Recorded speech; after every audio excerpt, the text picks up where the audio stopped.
आपने अक्सर पाकिस्तान के जो सोशल मीडिया एक्टिविस्ट हैं, खासकर जो टिकटॉक और यूट्यूबर होते हैं, वो मालदीव गए होते हैं।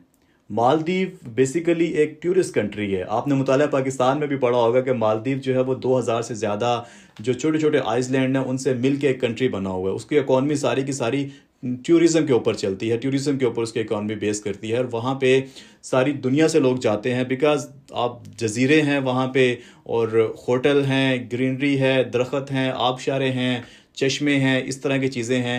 सो बहुत से पाकिस्तानी जो हैं वो मालदीव को पसंद करते हैं एज अ टूरिस्ट स्पॉट। तो आप लोगों को भी अगर मौका मिले तो वीज़ा ऑन अराइवल है, आपने सिर्फ टिकट करवानी है और अपनी वेकेशन गुजारने के लिए एक बहुत अच्छा कंट्री है। उसके बाद नेपाल भी मेरा वन ऑफ फेवरेट है बिकॉज़ नेपाल के पहाड़ मुझे बहुत पसंद है, नेपाल का कल्चर मुझे बहुत पसंद है।